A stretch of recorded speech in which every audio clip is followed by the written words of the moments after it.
Alright guys, we're going to talk about Lesson 6 in MC110, playing around with trimming and trimming dialogue scenes. Why is this important?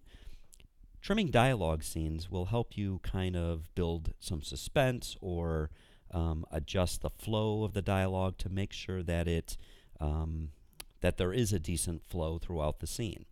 So for example, if I play this scene right here in anesthesia,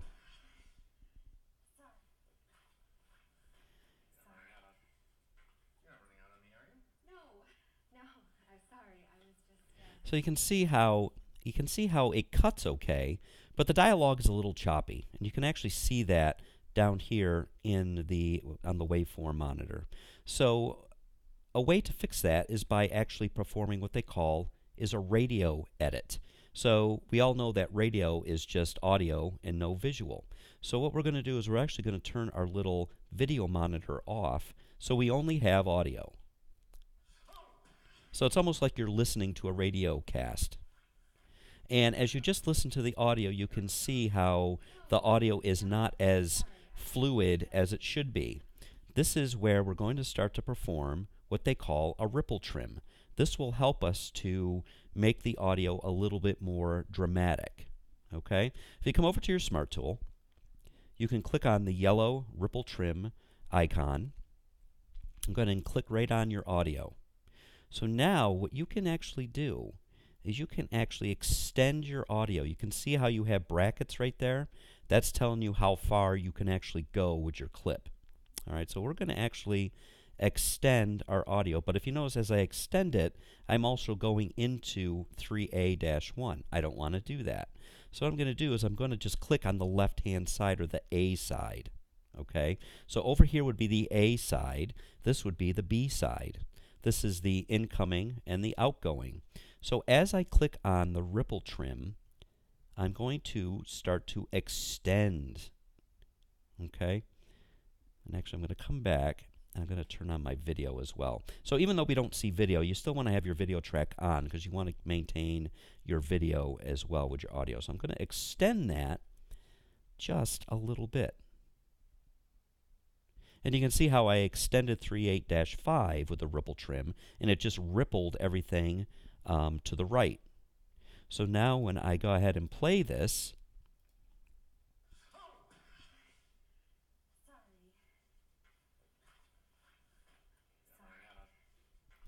you can see how it's a little bit more drawn out, and it's a better kind of audio flow. So that is ripple trim. Now if I turn this back on, the video back on, and we play it, you can see how there's a little bit of a lag as she goes down. So she's going to go down to the floor, okay, and then she's still coming down to the floor as she's going to pick up her papers. So what we're going to do is we're going to fix that by performing a split edit. Okay, sometimes these are called a J cut or an L cut. We're going to go into our trim mode right here. We're going to get our dual roller, and I'm actually going to bring this to the left a little. So now you can see how 3A-1 actually covers some of 3B-5's audio. It kind of looks like the letter J or an L. Okay, so this split edit, as she goes down, okay, well actually, let's go this way a little bit.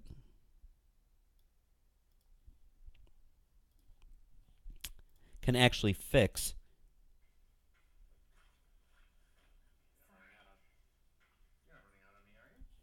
so here I'm going to call up the finish one so you can actually see the difference.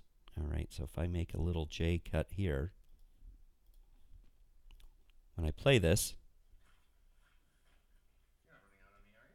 so you can see how this kind of overlaps. It's a poor example, but this will help you to kind of extend some scenes and have audio underneath. And if you actually watch a lot of movies, a lot of TV, you can actually pinpoint exactly where all the split edit or the J cuts are. Okay, it's used a lot in film. So a radio edit, turning off your video monitor, using the ripple trim, and adjusting your audio so that way there's a nice, decent flow and pace to your dialogue. Okay? So going back into trim mode, again, we have our A side over here. We have our B side over here. As soon as you go into trim mode, your blue indicator bar is going to jump to the closest cut. Okay, so as soon as I go to trim mode, I instantly go to the closest cut, which is right here. By clicking on this, I'm able to adjust my trim as needed. And again, if I click over to the left-hand side, I'll ripple trim that way. If I click on the right-hand side, I'll ripple trim to the right. Okay, so it's just a matter of playing around and being able to get that exact trim the way that you want it. Okay. Another thing you can do is turn your caps lock on.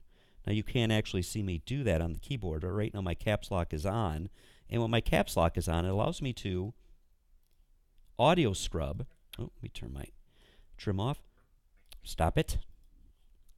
I can actually audio scrub through the timeline. This kind of helps you if you extend your timeline. You can actually take out little breaths or hear where dialogue starts or ends. Really powerful tool. And even if you want to keep your caps lock off, if you hold the shift key down, holding the shift key down allows you to do the same thing. So right now I have my shift key held down, but now I'm going to take it off and it goes away. So a couple of ways to audio scrub through your timeline. You can also use JKL to play, pause, and rewind. But the JKL key also allows you to do some trimming. You can actually trim on the fly. So if I hit the J key and pause it, I have automatically trimmed to that particular part. I can go in reverse and do the same type of thing. So you can actually use the JKL keys to kind of trim on the fly if you want to hear exactly where your trim is going to be taking place. Okay? Same thing on the keyboard. So you can use your keyboard to trim as well. All right?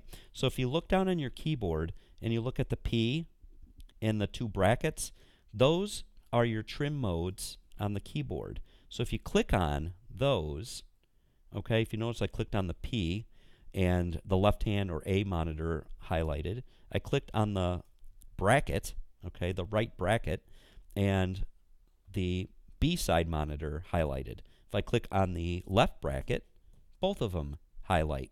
And then you could go right into trim mode using the JKL key if you choose.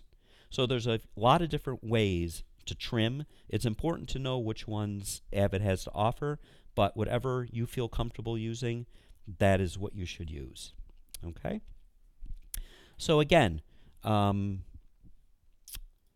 you can fix, let's talk about sync for a minute. Okay? So if you notice, if I take, say I take this section out, okay, up here on video track 1, and I extract that,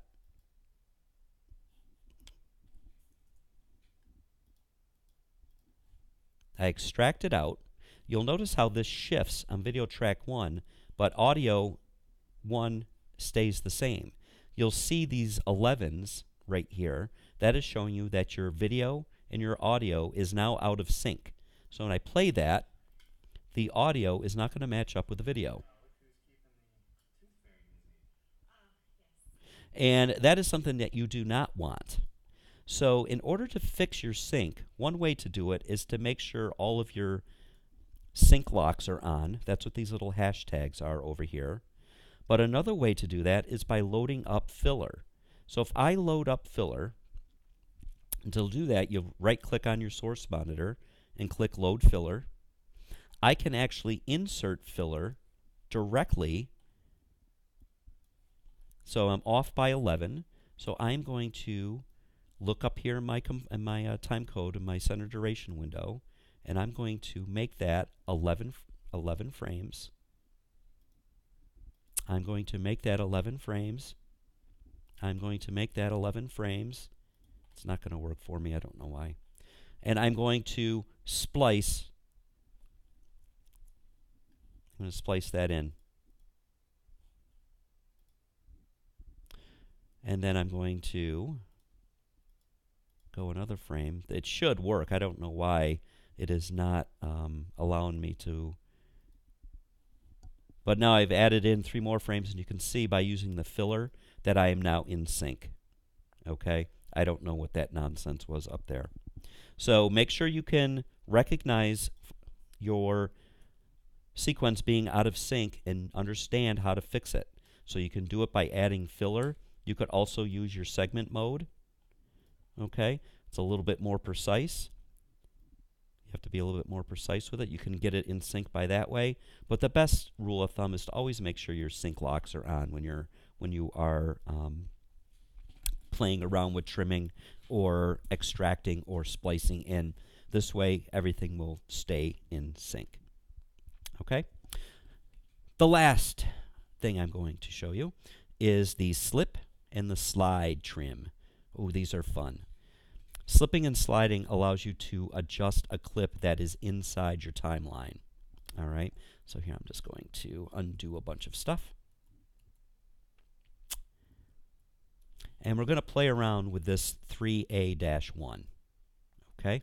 So if I do a slip, I'm going to lasso from the left to the right this section.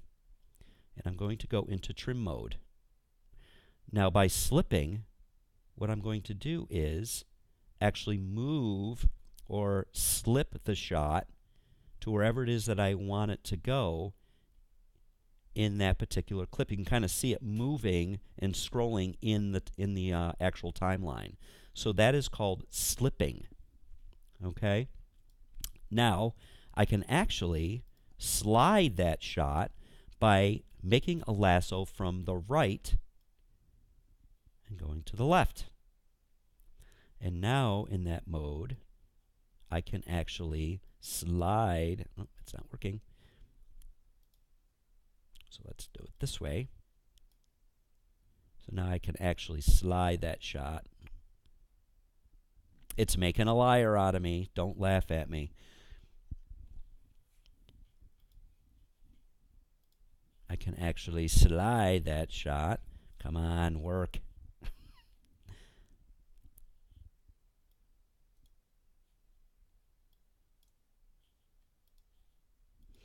It's getting very quiet. Why isn't my slide working?